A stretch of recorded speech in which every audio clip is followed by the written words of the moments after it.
네, 7시 14분입니다. 경제 이야기 하겠습니다.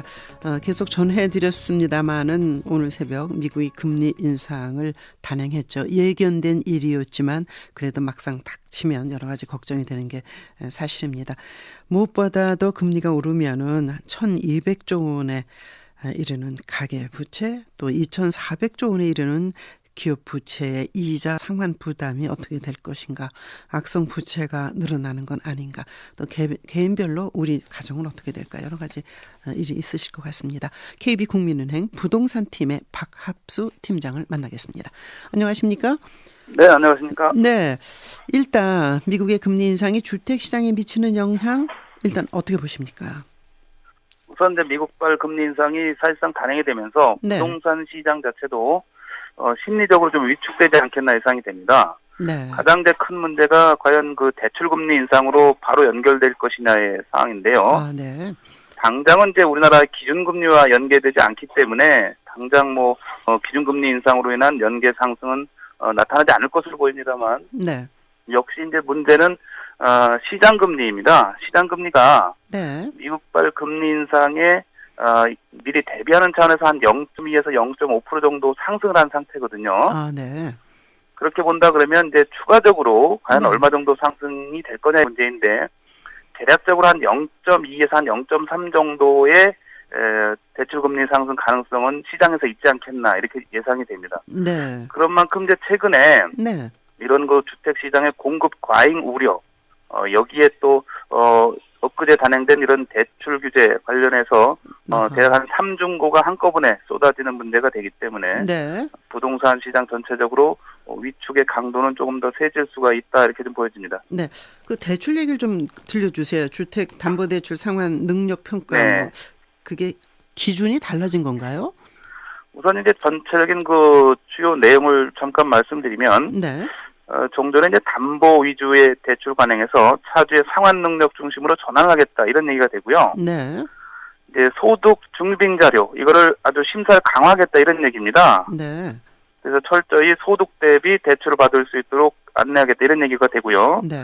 그다음에 이제 대출 자체도 일시 상환식과 이자만 내다가 만기 한꺼번에 갚는 일시 상환식과 변동금리 대출 방식에서 네. 원금과 이자를 같이 나눠서 내는 이 분할 상환이나 네. 고정금리 대출로 유도하겠다라는 게 이제 발표가 됐고, 이때 이제 분할 상환을 할 때 네. 종전에는 그 거치 기간이라 해서 이자만 내는 기간이 있는데 이게 이제 3년에서 한 5년 정도 적용이 됐습니다. 네.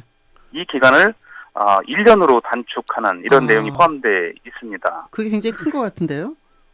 크죠. 이제 3년에서 5년은 대출을 이자만 내다가 네. 자기의 소득이 상승하게 되면 원금까지 낼 수 있는 이런 일종의 준비 기간, 여유 기간도 필요한 이런 상태가 상당히 많은데, 이게 이제 그야말로 원금을 1년 안에 바로 이제 갚아야 된다는 이런 준비 기간이 필요하기 때문에 네. 그야말로 상환이 준비된 이런 상환 계획 여유가 있는 사람이 아니면 쉽게 네.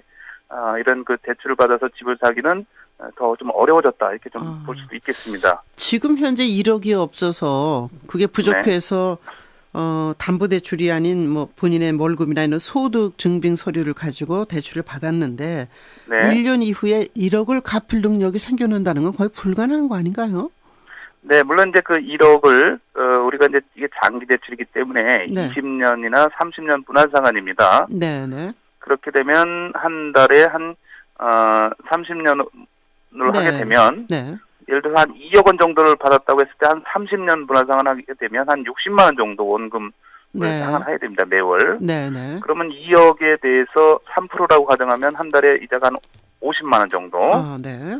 거기에 원금이 60만 원 같이 내야 된다 그러면 100만 원 이상을 네. 내야 된다라는 건 사실 이런 근로자나 이런 경우 연 소득이 이제 월 한 300만 원 정도라 그러면 100만 원 이상을 대출을 갚는 데 쓴다. 이거는 여러 가지 생활면에서 네. 굉장히 좀 압박이 될 수가 있고, 이건 이제 소비 위축으로 나타나서 그렇죠. 내수경기 문제까지도 확장될 수 있는 이런 여지도 있습니다. 네, 증빙이 가능한 경우에 이제 예외 적용이 있나요? 무슨 서류는 또 뭘 준비해야 되고, 좀 자세히 설명해 주세요. 우선 이제 우리가 기본적으로 차주의 원천 징수 영수증이라는 게 있습니다. 이 근로자들이 다 받고 있는. 네, 네. 이것이나 아니면 이제 일반 개인 사업자 같은 경우는 이제 소득금액 증명원 이런 서류가 기본 서류라고 볼 수가 있고요. 네. 이런 이제 증빙소득 확인이 어려운 경우에는 이제 인정소득 제도라 해서 네. 국민연금이나 건강보험료를 납부하는 이런 금액을 바탕으로 이제 소득을 이제 추정하게 됩니다. 네, 네. 그래서 이런 소득이 또 인정이 되고 그 외에 이제 신고소득이라고 있습니다. 이건 신용카드를 쓰고 그 결제한 금액, 그러니까 신용카드 이렇게 써서 결제가 정상적으로 이루어졌으니까 네. 소득이 얼마 있을 거다 이렇게 추정하는 경우도 있습니다.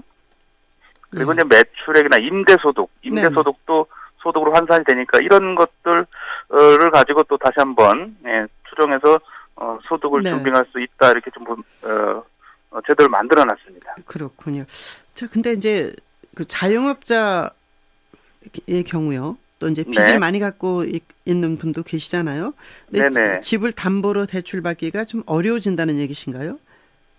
지금 이번에 대출은 자영업자의 그런 대출까지 바로 규제한 건 아니고요. 네. 지금 현재 가장 크게 이번에 그 규제의 핵심으로 잡은 거는 신규 주택 구입용 대출입니다. 네, 네. 그러니까 집을 살 때의 그 상황이고 네. 사고 나서 이제 가지고 있을 때 일반적으로 이제 주택을 보유한 상태에서 주택 그 자금 대출을 받을 때는 네. 여기서는 1차적으로는 예외가 된 경우라고 볼 수가 있죠. 네, 네. 지금 사실 이제 네, 말씀하십시오. 가계부채의 핵심은 방금 말씀하셨던 이 주택구입자금 대출보다는 네. 이렇게 이제 일반적으로 생활자금이나 글쎄요. 네. 자영업자 사업자금 이런 것들이 가계부채 그 관리의 본질입니다. 이 부분에 대한 관리를 체계적으로 해야 되고 저신용자에 대한 이런 관리가 가계부채 관리의 핵심인데 이 부분은 지금 이번 발표에서는 제외되어 있습니다. 아, 그렇군요. 자영업자가 뭐 작은 가게 하나 차리려도 그 담보 뭐 없이 또는 뭐 담보 대출해서 그걸 차렸는데 장사가 안 되니까 이자도 못 갚고 네. 그러다 보면 그 자체가 뭐 망하는 자영업자의 생존 비율이 굉장히 낮지 않습니까?